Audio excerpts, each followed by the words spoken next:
يا أيها الذين آمنوا لم تقولون ما لا تفعلون كبر مقتا عند الله أن تقولوا ما لا تفعلون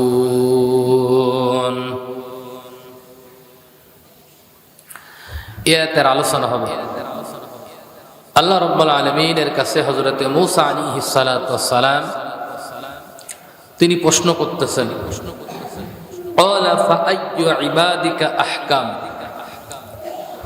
আয় আল্লাহ তাআলা তোমার বান্দাদের মধ্য থেকে হুকুমের অধিকারী তোমার যে হুকুম আছে সেই হুকুমের অধিকারী অনুসরণকারী ব্যক্তি সবচাইতে কে বেশি কে অনুসরণ করে তোমার হুকুম হযরতে মূসা আলাইহিস সালাতু ওয়াস সালাম আল্লাহ রাব্বুল আলামিনের কাছে প্রশ্ন করলেন হে আল্লাহ আপনার বান্দার মধ্য থেকে হুকুমের অধিক অনুসারীকে কে সবচাইতে বেশি হুকুম অনুসরণ করে প্রশ্ন 3 নাম্বার আল্লাহ রাব্বুল আলামিন হযরতে মূসা আলাইহিস সালাতু ওয়াস সালামকে প্রশ্নের উত্তর দিলেন قال الذي يحكم للناس كما يحكم لنفسه যে মানুষকে সেই উপদেশ দেয় সেই আদেশ দেয় যা নিজে মেনে চলে আল্লাহ রাব্বুল আলামিন এইটা বোঝাতে চাইলেন মূসা আমার হুকুমের অনুসারী সবচেয়ে বেশি ওই ব্যক্তি যে ব্যক্তি শুধু অন্যকেই উপদেশ দেয় না যেটা উপদেশ দেয় সেইটা নিজে মেনে চলে আমাদের মধ্যে নিজে আমল করুক আর না করুক সেই কথা মানুক আর না মানুক অন্যকে উপদেশ দেওয়ার উস্তাদ যে কোনো বিষয় নিয়ে কথা বলবেন দেখবেন তার মাঝখান দিয়ে কথার মাঝখানে আপনাকে উপদেশ দেবে সমস্যা হয়েছে অসুস্থ হয়েছেন বললেন যে জ্বর ঠান্ডা কাশি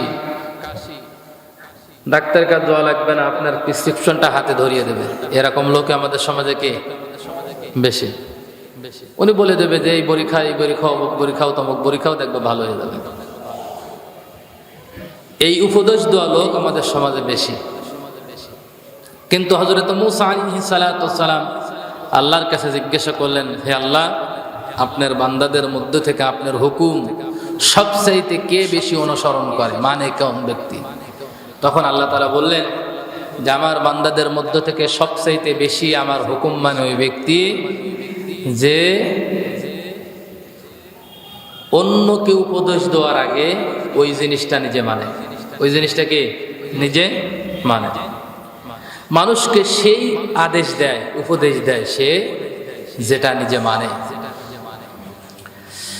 এজন্য আল্লাহ রাব্বুল আলামিন কোরআনে কারীমের মধ্যে বর্ণনা করতেছেন ইয়া আইয়ুহাল্লাযীনা আমানু লিমা তাকুলুনা মা লা তাফআলুন কাবুরা মাকতান ইনদাল্লাহি আন তাকুলু মা লা তাফআলুন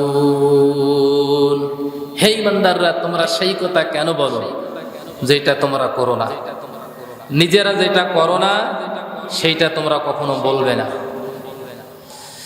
কাবুরা মাকতান ইনদাল্লাহ আল্লাহর কাছে সবচেয়ে ঘৃণিত কাজ হচ্ছে ওইটা যে ব্যক্তি নিজে যেটা করে না অন্যকে সেটা উপদেশ দেয় এটা আল্লাহর কাছে কি ঘৃণিত নিজে যখন কথা বলে এত সুন্দর কথা বলে মানুষকে উপদেশ দেয় শুনতে খুব সুন্দর শোনায় কিন্তু বাস্তবিক ময়দানে লোকটা অনেক দূরে আছে এজন্য আল্লাহ তাআলা কোরআনে কারীমের আয়াত নাজিলের মাধ্যমে এটা হুঁশিয়ারি করলেন, লিমা তাকুলুনা মা লা তাফআলুন, হে ঈমানদাররা তোমরা সেই কথা কেন বলো যেই কাজ তোমরা করো না।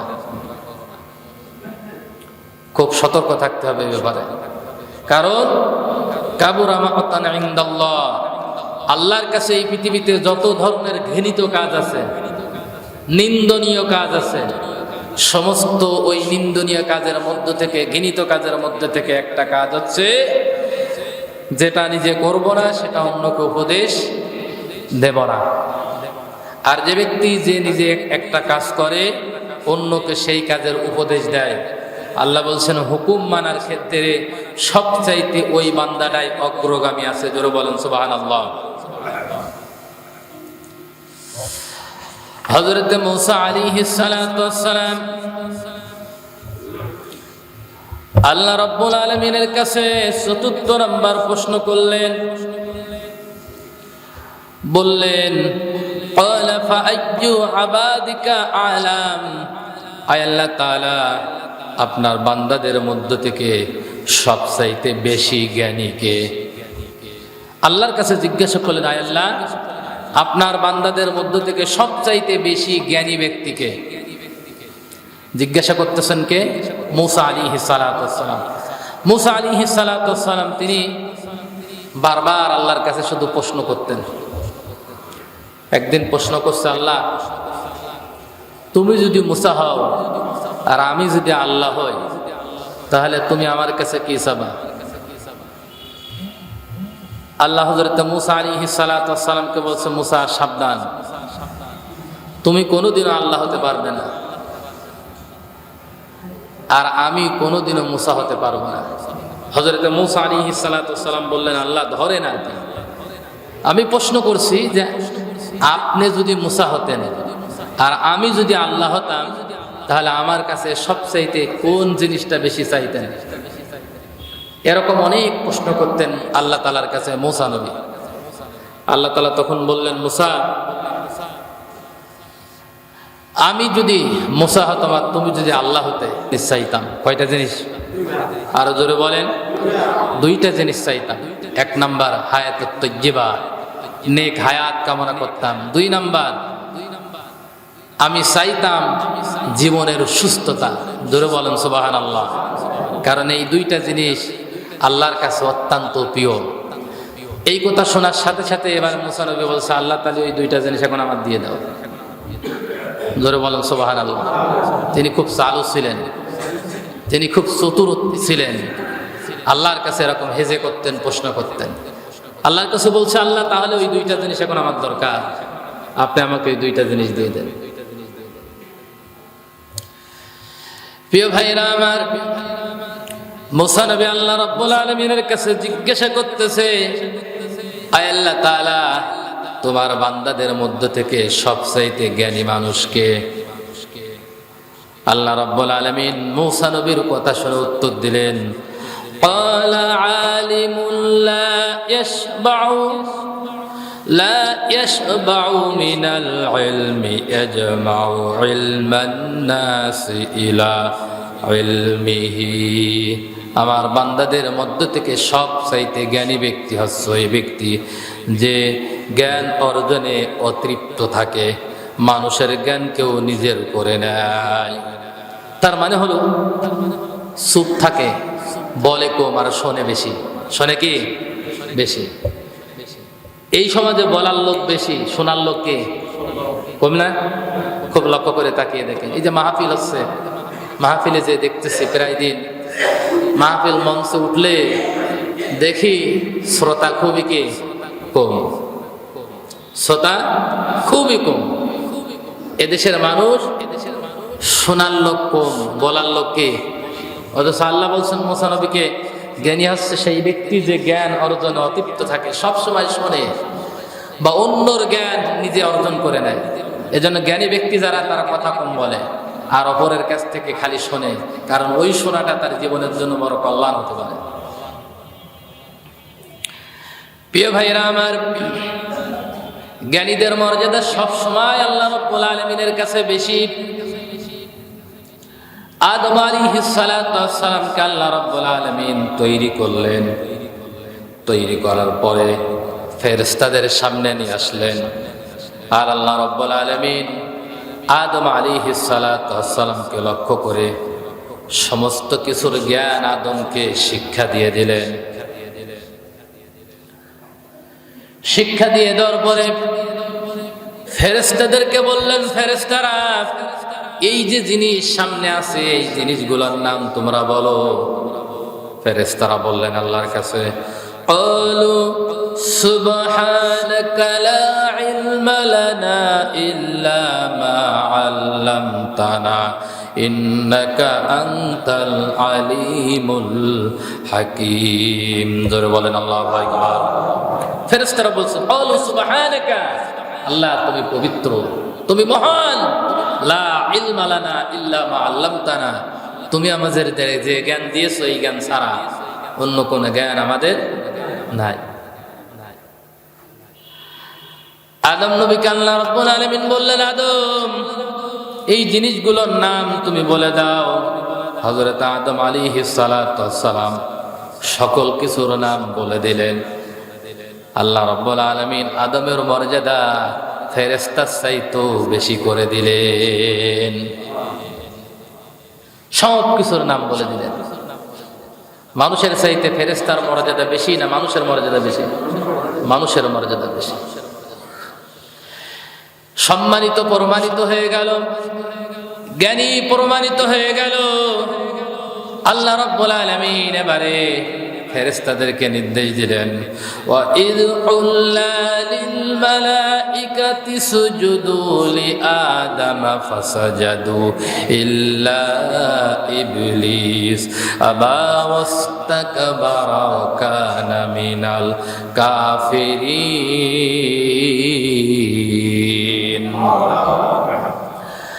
আল্লাহ রাব্বুল আলামিন ফেরেশতাদেরকে নির্দেশ দিলেন, ফেরেশতারা আদমের সম্মানার্থে আমার জন্য সিজদা দিয়ে দাও।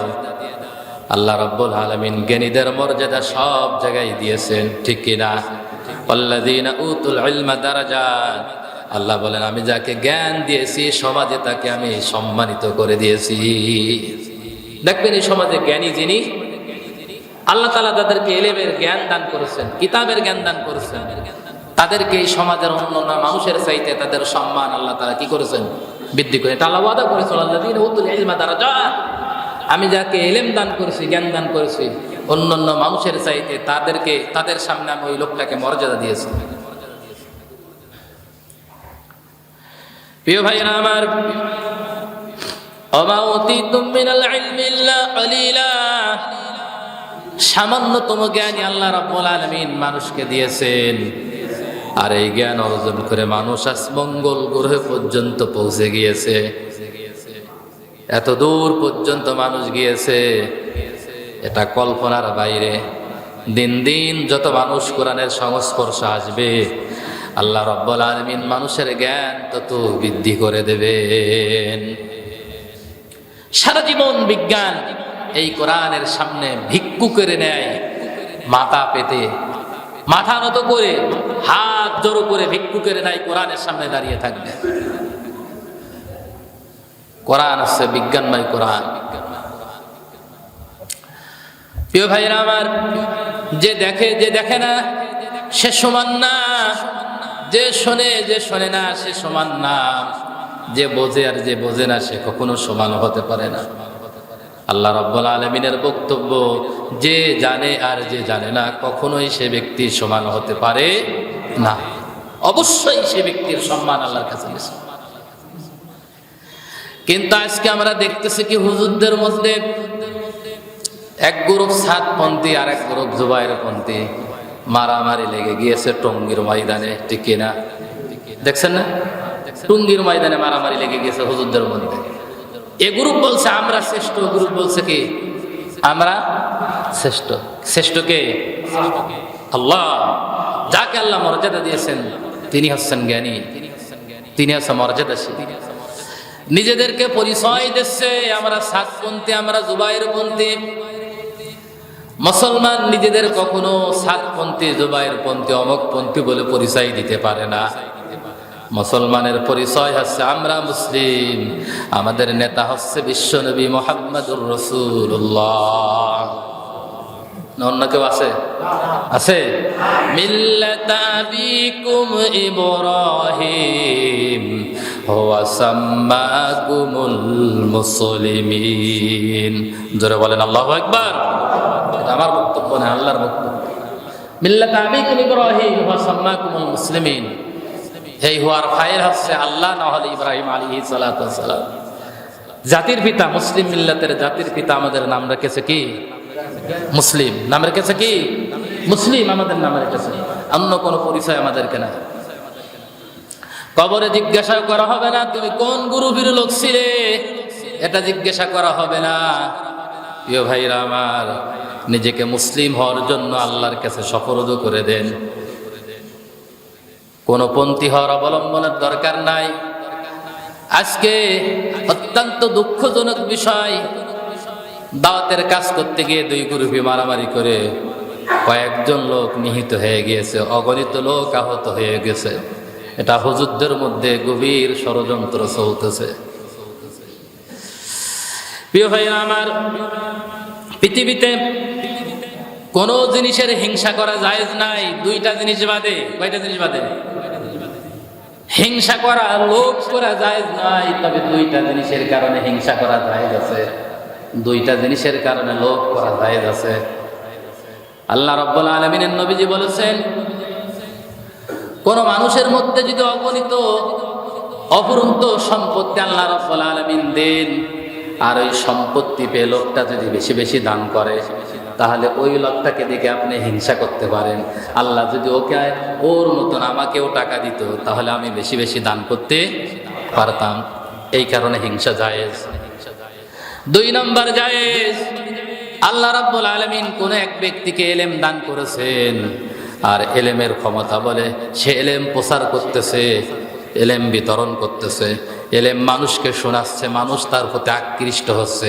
এই জায়গায় হিংসা করা যায় যে আল্লাহ রাব্বুল আলামিন যদি আমাকে এলেম দান করতেন, তাহলে অবশ্যই মানুষদেরকে আমি এই এলেমগুলো বিতরণ করতাম। জোরে বলেন সুবহানাল্লাহ। এই দুইটা জিনিস ছাড়া অন্য কোনো জায়গায় হিংসা করা জায়েজ নয়। প্রিয় ভাইরা আমার, নবীজি এলেম বিতরণ করতে বলেছেন, বাল্লিগু আন্নি ওয়ালাউ আয়া। আল্লাহ কোরআনে বলেছেন, ইয়া আইয়ুহার রাসূল বাল্লিগ মা উনজিলা ইলাইকা। ও নবী, আপনি তাবলীগ করুন কোরআন দিয়ে। আর আল্লাহর নবী বলেছেন, আমার পক্ষ থেকে কোনো বাণী যদি তোমরা জেনে থাকো, তাহলে মানুষের কাছে তা পৌঁছিয়ে দাও। জোরে বলেন সুবহানাল্লাহ। এটা দায়িত্ব। এজন্য এলেম বেশি আল্লাহ রাব্বুল আলামিনের কাছ থেকে পাওয়ার জন্য আল্লাহ রাব্বুল আলামিন আমাদের একটা দোয়াই শিক্ষা দিয়েছেন।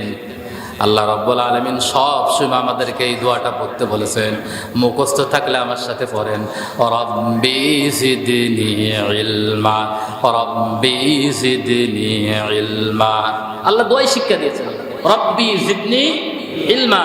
আল্লাহ তাআলা, হে প্রভু, আমার জ্ঞানের দিগন্ত প্রসারিত করে দেন, আমার জ্ঞানকে আপনি বাড়িয়ে দেন। জোরে বলেন আমিন। আল্লাহর কাছে দোয়া করতে বলেছেন আল্লাহ নিজে, তোমরা তোমাদের জ্ঞানের প্রসারতা বৃদ্ধি করার জন্য আমার কাছে দোয়া করো, রব্বি জিদনি ইলমা। আপনার বাচ্চা স্মৃতিশক্তি কম, তাকে দোয়াটা শিক্ষা দিয়ে দেন। সব সময় পড়ার টেবিলে পড়া শুরু করার আগে এটা যেন পড়ে, রব্বি ইয়াসসির ওয়া লা তুআসসির ওয়া তাম্মিম আলাইনা বিল খায়র। অগণিত অসংখ্য দোয়া আছে হাদিসের মধ্যে।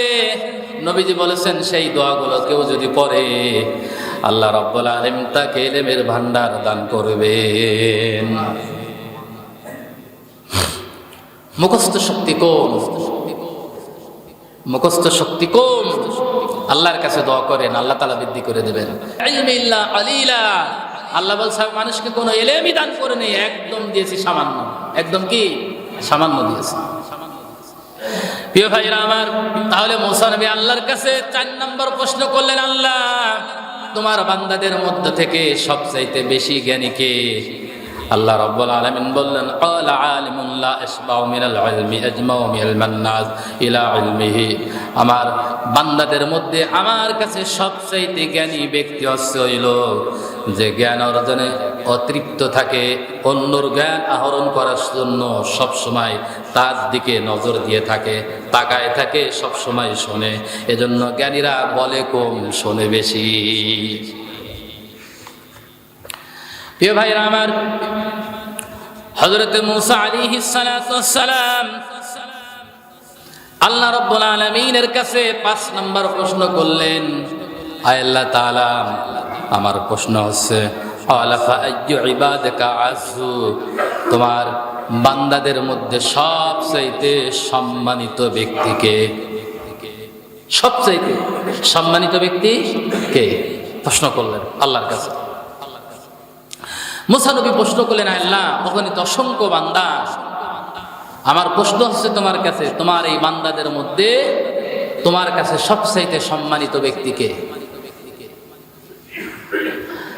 আল্লাহ রাব্বুল আলামিন মূসা নবীর প্রশ্ন শুনে এবারে বললেন, ক্বালা ইযা ক্বাদারা আফা, আমি রব্বুল আলামিনের কাছে সবচেয়ে সম্মানিত ব্যক্তি হচ্ছে এই ব্যক্তি যে ব্যক্তি প্রতিশোধ নেওয়ার ক্ষমতা আছে, কিন্তু ক্ষমতা থাকার পরও ক্ষমা করে দেয়। সবচেয়ে বেশি সম্মানিত লোক আছে আমার কাছে ওই ব্যক্তি। প্রতিশোধ নেওয়ার ক্ষমতা আছে ওই লোকটা, পাওয়ার আছে, অর্থনৈতিক ক্ষমতা আছে, আইনের ক্ষমতা আছে, লোকবলের ক্ষমতা আছে, সব ক্ষমতা আছে, গোষ্ঠীর ক্ষমতা আছে, নির্যাতিত হয়েছে, ইচ্ছা করলে প্রতিশোধ নিতে পারে। আল্লাহ রাব্বুল আলামিন প্রতিশোধ নেওয়ার কথাও কোরআনে বলেছে, ওয়াল আইনা বিল আইনি ওয়াল আনফা বিল আনফি ওয়াল উযুনা বিল উযুনি ওয়াস সিন্না বিস সিন্নি ওয়াল জুরুহা কিসাস, চোখের বদলে চোখ, হাতের বদলে হাত।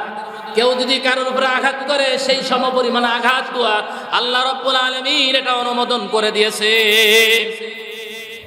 বরং কোরআনে আরো একটু বাড়তি বলেছেন, কোরআনে কারিমের মধ্যে সূরাতুশ শুআরার শেষের দিকে আল্লাহ রাব্বুল আলামিন বলেছেন, যে ব্যক্তি নির্যাতিত হওয়ার পরে প্রতিশোধ নেয় না, সে ব্যক্তি আল্লাহ রাব্বুল আলামিনের কাছে মুসলিম না, সে এখন ইমানদার হতে পারে না। যে ব্যক্তি নির্যাতিত হওয়ার পরে প্রতিশোধ নেয় না, সে এখন ইমানদার, এরকম কোথাও কোরআনে আছে। কিন্তু আল্লাহ আবার বলেছেন, কোন ব্যক্তি যদি কোনো ব্যক্তিকে ক্ষমা করে দেয় তাহলে তার জন্য অবশ্যই জাযা এবং কল্যাণ পেয়ে যাবে। জোরে বলেন সুবহানাল্লাহ। ইন্না আকরামাকুম ইনদাল্লাহি আতকাকুম, আল্লাহর কাছে সবচেয়ে সম্মানিত ব্যক্তি হচ্ছে ওই ব্যক্তি যে ব্যক্তি বেশি বেশি আল্লাহ তাআলাকে ভয় করে। কোরআনের এটা বক্তব্য। কিন্তু হাদিসে মূসা নবী জিজ্ঞাসা করলেন, আল্লাহ, তোমার কাছে সবচেয়ে সম্মানিত মানুষটাকে? তখন আল্লাহ বললেন, শোনো, প্রতিশোধ নেওয়ার ক্ষমতা আছে, ক্ষমতা থাকা সত্ত্বেও যে লোকটা ক্ষমা করে দেয় ওই লোকটা হচ্ছে সবচেয়ে বেশি আমার কাছে সম্মানিত। তার মানে হচ্ছে এখানে আল্লাহ তাআলা মুত্তাকিনদের গুণের কথা বর্ণনা করতেছেন, মুহসিন বান্দাদের গুণের কথা বর্ণনা করতেছেন। আল্লাহ এই হাদিসের, যেহেতু এটা হাদিসে কুদসি, এই হাদিসের একটা বর্ণনা কোরআন শরীফের অন্য একটি আয়াতে বর্ণনা দিয়েছেন। আমার আল্লাহ রাব্বুল আলামিন বর্ণনা করতেছেন, আল্লাযীনা ইনফিকুনা ফিস সাররাই ওয়াদ দাররাই ওয়াল কাযিবিনাল গায়যা ওয়াল আফিনা আনিন নাস আল্লাহু ইউহিব্বুল মুহসিনিন।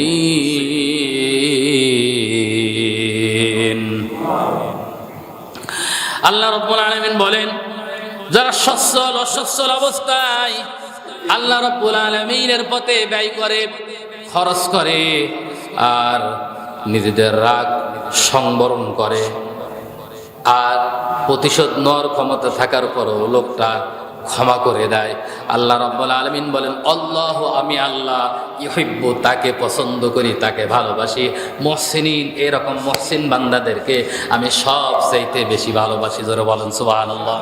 এটা আল্লাহর বক্তব্য, সরাসরি কোরআন শরীফের আয়াত, সূরাতুল আল ইমরানের 134 নম্বর আয়াতে আল্লাহ নিজে বলেছেন। এজন্য প্রতিশোধের মধ্যে কোনো কল্যাণ নেই, কল্যাণ হচ্ছে ক্ষমার মধ্যে। প্রিয় নবীজি অষ্টম হিজরিতে মক্কা বিজয় করলেন। 11 জন ব্যক্তি বাদে সবাইকে রাষ্ট্রীয়ভাবে ক্ষমা করে দিলেন। কিন্তু ক্ষমার আগে নবীজি মক্কাবাসীকে জিজ্ঞাসা করলেন, ও মক্কাবাসী, আমার কাছ থেকে তোমরা কি আচরণের আশা করো? মক্কাবাসী নবীজিকে বললেন, ইউসুফ আলাইহিস সালাতু ওয়াস সালাম। কোন নবী? ইউসুফ নবী। তার আপন ভাইরা তাকে হত্যা করার জন্য কুয়োর মধ্যে ফেলে দিয়েছিলেন, আবার নিজেরাই কুয়োর মধ্যে ফেলে দেওয়ার পরে মনে করেছিলেন সে মারা যাবে। বণিকরা এসে কুয়োর মধ্যে থেকে উঠানোর পরে তার ভাইরা এসে বুঝতে পারলো ভাই বেঁচে আছে। বণিকদের কাছে কিছু দিরহামের বিনিময়ে বিক্রি করে দিল। আর এই বিক্রি করার পরে ইউসুফ আলাইহিস সালাতু ওয়াস সালাম ওই কেনান থেকে তুলে নিয়ে আল্লাহ রাব্বুল আলামিন মিশরের মসনদে তাকে উঠিয়ে দিলেন। 30 বছর পরে তার ভাইরা যখন দুর্ভিক্ষের কারণে খাদ্য আহরণের জন্য মিশরে গিয়েছিল, সব ভাইয়ের সঙ্গে দেখা। 11 ভাই তার সামনে এবারে দাঁড়িয়ে আছে। ইউসুফ তখন রাষ্ট্রীয় ক্ষমতায়, তিনি ইচ্ছা করলে প্রতিশোধ নিতে পারতেন না। মক্কাবাসী বিশ্ব নবীকে বলতেছে, ইয়া রাসূলুল্লাহ, আমরা আপনার কাছে এইটা আশা করি, ইউসুফ যেমন তার ভাইকে সামনে পেয়ে ক্ষমা করে দিয়েছিলেন, আমরা আপনার কাছ থেকে এরকম আশা করি। আল্লাহর নবী 13 বছর মক্কায় নবুয়ত করেছিলেন। 13 বছর এমন কোন নির্যাতন মক্কাবাসী নবীজিকে করে নাই। নবীজির বাড়ি ঘরগুলো ভেঙে দিয়েছে, সাহাবায়ে কেরামদের জীবন নিয়ে কেড়ে নিয়েছে। অগণিত সাহাবায়ে কেরাম রাতের অন্ধকারে ঘর বাড়ি ফেলে রেখে, বাড়ি ঘর ফেলে রেখে, টাকা পয়সা সচ্ছল সম্পদ সব ফেলে রেখে মদিনায় হিজরত করেছে, আবিসিনিয়ায় হিজরত করেছে। এরপরে যখন অষ্টম হিজরিতে মক্কা বিজয় হয়ে গেল, যখন সবাইকে উদ্দেশ্য করে নবীজি এই কথা বললেন, আর মক্কাবাসী তখন ইউসুফ আলাইহিস সালাতু ওয়াস সালামের দোহাই দিয়ে দিলেন। আল্লাহর নবী সাথে সাথে বললেন, লা তাসরিবা আলাইকুমুল ইয়াউম ইয়াগফিরুল্লাহু লাকুম। জোরে বলেন আল্লাহু আকবার। লা তাসরিবা আলাইকুমুল ইয়াউম, আজ আমার পক্ষ থেকে তোমাদের উপরে যত অভিযোগ ছিল সব অভিযোগ আমি তুলে নিলাম। জোরে বলেন সুবহানাল্লাহ। ইয়াগফিরুল্লাহু লাকুম, আল্লাহ তাআলা তোমাদের ক্ষমা করুন। কে ক্ষমা করুন? এই ঘোষণা দেওয়ার পরও 11 জন ব্যক্তিকে ক্ষমা করা হয়নি। কয়জন ব্যক্তি? 11 জন ব্যক্তিকে ক্ষমা করা হয়নি। এটা সাধারণ ক্ষমা ঘোষণা ছিল। ওই 11 জন ব্যক্তির মধ্যে 6 জন পুরুষ আর 5 জন মহিলা। কারণ তাদের অপরাধের মাত্রা এতই বেশি ছিল, তাদের শাস্তি না দিলে সমস্যা আগে আছে। সব সময় ডিরেকশন নিতে হবে কোরআন এবং হাদিস থেকে, ঠিক কিনা? আমি কি বুঝাতে চেয়েছি এটা আপনি বুঝে ফেলেছেন। অপরাধের মাত্রা যত বড় হবে আল্লাহ রাব্বুল আলামিন সেই ব্যবস্থাও করে দিয়েছেন।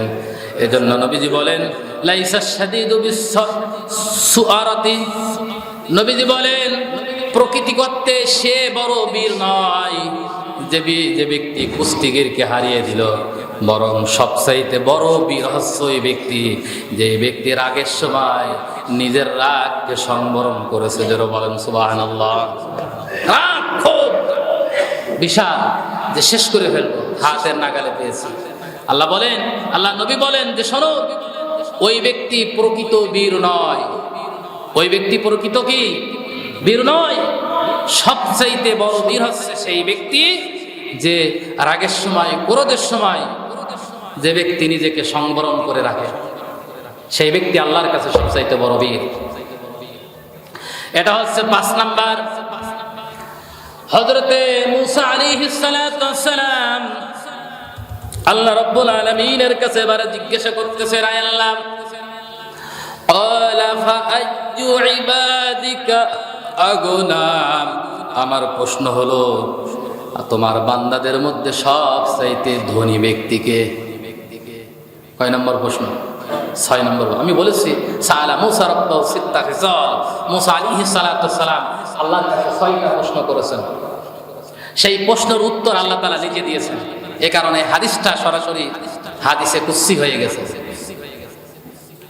হযরত মূসা আলাইহিস সালাতু ওয়াস সালাম আল্লাহর কাছে 6 নম্বর প্রশ্ন করতেছেন, আল্লাহ আমার জিজ্ঞাসা আপনার কাছে, আপনার বান্দাদের মধ্য থেকে সবচাইতে ধনী ব্যক্তিকে? বিশাল একটা প্রশ্ন, চমৎকার একটা প্রশ্ন। আল্লাহ রাব্বুল আলামিন বলতে পারতেন যার টাকা পয়সা বেশি আছে ওই ব্যক্তি ধনী, যার অগণিত সম্পদ আছে, ক্ষমতা আছে, ওই ব্যক্তি ধনী। আল্লাহ রাব্বুল আলামিন তা বলেন নাই। আমার আল্লাহ রাব্বুল আলামিন বললেন, শোনো, আল্লাযী ইয়ারদা বিমা উতিয়া, ওই ব্যক্তি সবচাইতে আমি আল্লাহর কাছে ধনী। আমি যা তাকে দিয়েছি অতটুকু পেয়ে আল্লাহর শুকর আদায় করে। যে যার যতটুকু দিয়েছি ততটুকু পেয়ে সে শুকর আদায় করে, আল্লাহ তুমি আমাকে অনেক দিয়েছো। অনেকেই সন্তুষ্ট না। আল্লাহ তাআলা আপনার দিকে লক্ষ্য করে তাকিয়ে দেখেন, আপনাকে আল্লাহ তাআলা চোখ দিয়েছে, কান দিয়েছে, নাক দিয়েছে, গাল দিয়েছে, হাত দিয়েছে, পাও দিয়েছে, কর্ম করে খাওয়ার ক্ষমতা দান করেছেন। এই পৃথিবীতে মানুষের দিকে তাকিয়ে দেখেন, অগণিত মানুষের হাত নাই, ঠিক কিনা? পাও নেই, বোধ শক্তি নেই, দেখার মতন শক্তি নেই, শ্রবণ শক্তি নেই, এগুলো নেই। কিন্তু আল্লাহ তাআলা ওদের চাইতে আমাকে আপনাকে অনেক ভালো রেখেছেন। শুকরিয়া হবে কার? আরো জোরে বলেন কার? আদায় করবেন। আল্লাহ তাআলা আপনাকে একটা বাড়ি দিয়েছে, একটা গাড়ি দিয়েছে, সুন্দরী একটা স্ত্রী দিয়েছে, সন্তান দিয়েছে। এই পৃথিবীতে অনেক মানুষের স্ত্রীও নাই, এমন মানুষ আছে বিয়ে করেছে সন্তান নাই, ঠিক কিনা? আবার আল্লাহ রাব্বুল আলামিন আপনাকে মেয়েও দিয়েছেন, ছেলেও দিয়েছেন। অগণিত মানুষ আছে যাদের ছেলে নাই, শুধু মেয়ে আছে। আবার শুধু ছেলে আছে, মেয়ে নাই, তারা সব সময় আফসোস করে ঘুরে বেড়াচ্ছে। টাকা পয়সা, অর্থ সম্পদ, অনেক কিছু আল্লাহ রাব্বুল আলামিন আপনারা দিয়েছে। যতটুকু দিয়েছে অতটুকুর উপরে সন্তুষ্ট থাকুন, কারণ আল্লাহ রাব্বুল আলামিন সবাইকে সমান দেবেন না। এটা আল্লাহর তাকদীরের একটা ফায়সালা।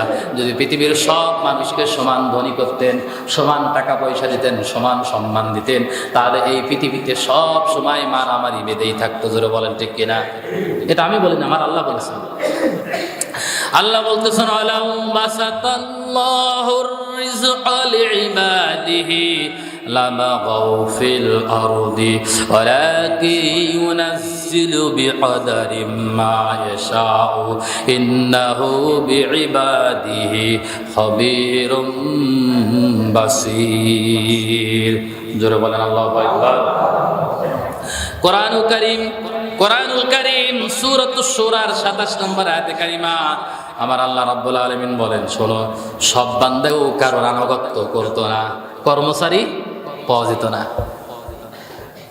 এই সমাজে কর্মচারী পাওয়া যেত না, একজন আরেকজনের কাজ করে দিত না, আরেকজনকে হুকুম করলে বলতো তোর সেই থেকে আমি কমা নাকি, এ কথাগুলো বলতো। এজন্য আল্লাহ তাআলা সবাইকে সমান মর্যাদা দিইনি, সবাইকে সমান সম্পদ দিইনি। এগুলো আল্লাহ তাআলার ফায়সালা। এই পৃথিবীর ভারসাম্য ব্যবস্থাকে আল্লাহ তাআলা প্রতিষ্ঠিত করার জন্য এই ব্যবস্থা করে দিয়েছেন। আমার আল্লাহ রাব্বুল আলামিন যাকে ইচ্ছা বেশি দান করেন, যাকে ইচ্ছা কম দান করেন। এই ক্ষমতার মালিককে আরো জোরে বলেন, ইন্না রাব্বাকা ইয়াবসুতুর রিজকা লিমান ইয়াশাউ ওয়া ইয়াকদির ইন্নাহু কানা বিইবাদিহি খাবীরাম বাসীরা। আল্লাহ রাব্বুল আলামিন বলেন, আমি আল্লাহ তাআলা যাকে ইচ্ছা পরিমিত দান করি, যাকে ইচ্ছা অগণিত দান করি, যাকে ইচ্ছা কিছুই দিই না। হাতে ভিক্ষার থালা দিয়ে কাঁধে ভিক্ষার ঝুলি ধরায় আল্লাহ রাব্বুল আলামিন রাস্তায় ঘোরাতে পারেন কি পারেন না? পারে।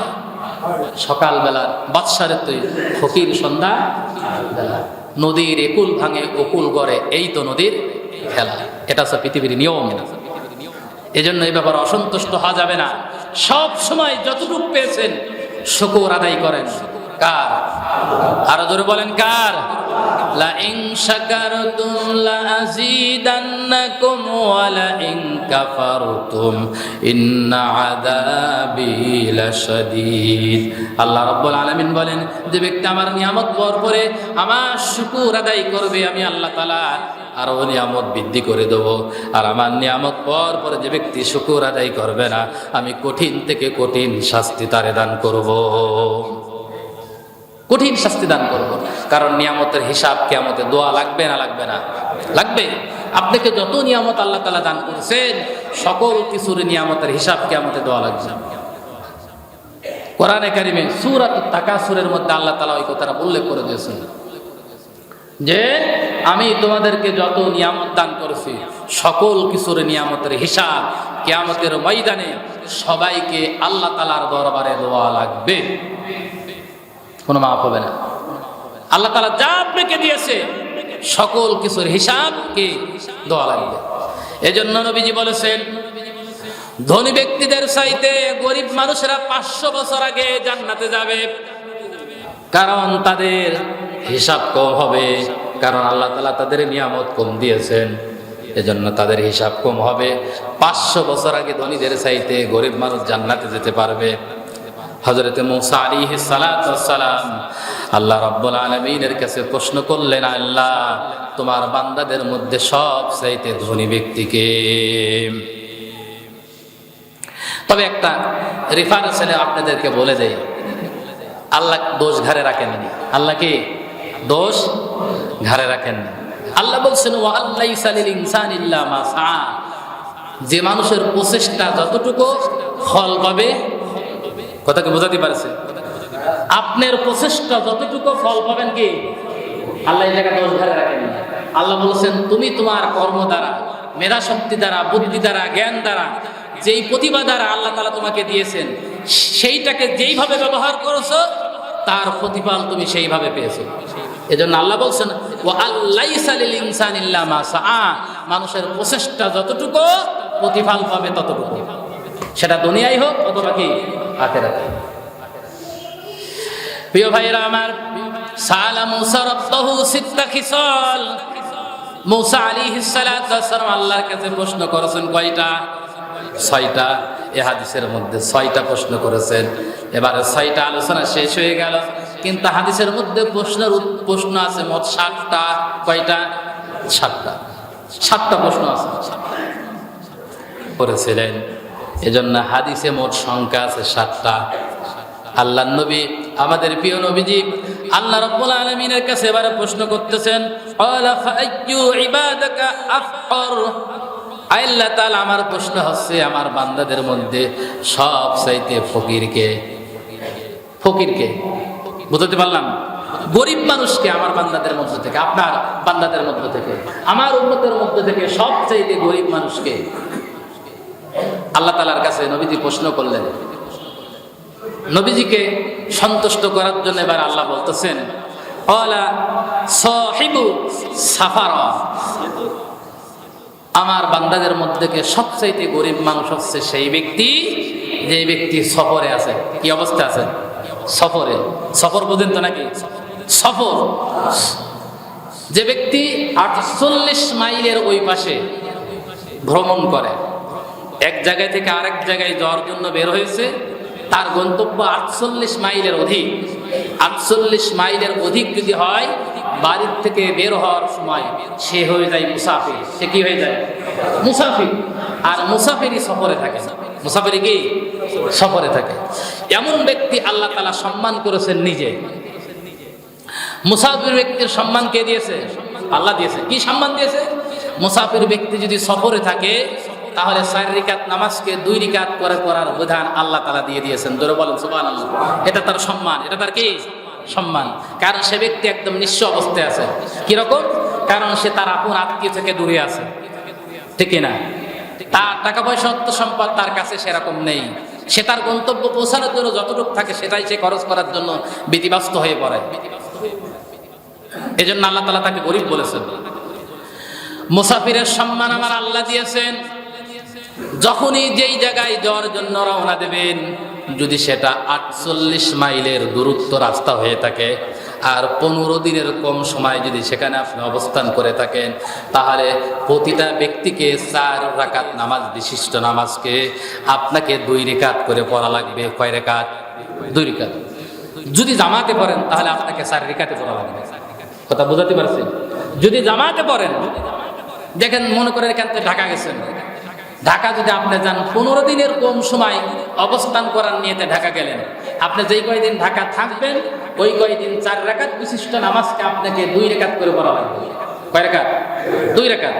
তবে যদি আপনি মসজিদে যে নামাজ আদায় করেন তাহলে আপনি ইমামের সাথে যেহেতু পড়ছেন এজন্য আপনাকে 4 রাকাতে কি পড়া লাগবে। আর একাকী যদি আদায় করেন তাহলে আপনি 2 রাকাত নামাজ পড়লে হয়ে যাবে। এটা তার সম্মান।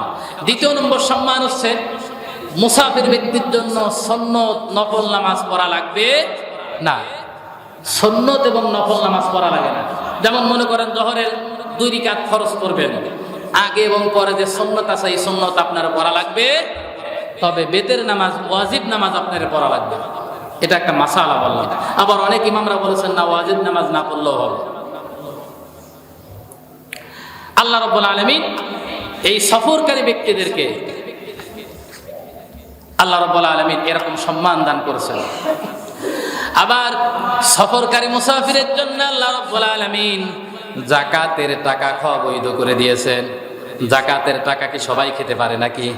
পারে না। দান সাদগার টাকা কিন্তু সবাই খেতে পারে না। এটা 8 প্রকারের লোক খেতে পারে। কয় প্রকার? 8 প্রকারের স্থানে ব্যয় হতে পারে। তার মধ্যে যারা সফরে থাকে, যারা মুসাফির, এমন ব্যক্তি যদি সংকট পড়ে যায়, হাতে যদি টাকা না থাকে, তাহলে তিনি ওই অঞ্চলের লোকদের কাছ থেকে যাকাতের টাকা, ফিতরা, সাদগার টাকা তিনি গ্রহণ করতে পারেন। আল্লাহ তাআলা এই কথা বিধান দিয়েছেন সূরাতুত তাওবার 60 নম্বর আয়াতের মধ্যে। প্রিয় ভাইরা আমার, এবার একটা তথ্য দিই। আমরা দুনিয়া সফরে এক জায়গা থেকে আরেক জায়গায় 15 দিনের যিনি পাবেন ওই লোকটার গুনাহ ওই লোকটার আমলনামায় দিয়ে দেওয়া হবে। জোরে বলেন নাউজুবিল্লাহ। তখন ওই লোকটা সবচাইতে বেশি নিঃস্ব হয়ে যাবে। আল্লাহ তাআলা যেন এই অবস্থায় আমাদেরকে পতিত না করেন। জোরে বলেন আমিন। এজন্য একটা দোয়া করতে হবে সবসময়, আয় আল্লাহ তাআলা ঋণের বোঝা নিয়ে আমাদের কাউকে তুমি কবরে নিও না। জোরে বলেন আমিন। গুনার বোঝা নিয়ে আমাদের কাউকে কবরে নিও না। বার্ধক্যজনিত অবস্থায় অপরের মুখাপেক্ষী করো না। এই দোয়াগুলো সবসময় করতে হবে আল্লাহর কাছে। নবীজি আমাদেরকে শিক্ষা দিয়েছেন। প্রিয় ভাইরা আমার, আজকে যে কথাটা আমরা বললাম, হযরত মূসা আলাইহিস সালাতু ওয়াস সালামের 6টা প্রশ্ন যা আল্লাহ রাব্বুল আলামিনের কাছে করেছিলেন, আল্লাহ রাব্বুল আলামিন সকল প্রশ্নের অ্যানসার মূসা নবীকে শুনিয়েছিলেন। আর আমরা সেই কাহিনীগুলো শুনলাম। আল্লাহ তাআলা আমাদের ব্যক্তি জীবন, পারিবারিক জীবন, সকল জীবনে এই কথাগুলো পালন করার তৌফিক দান করেন। জোরে বলেন আমিন।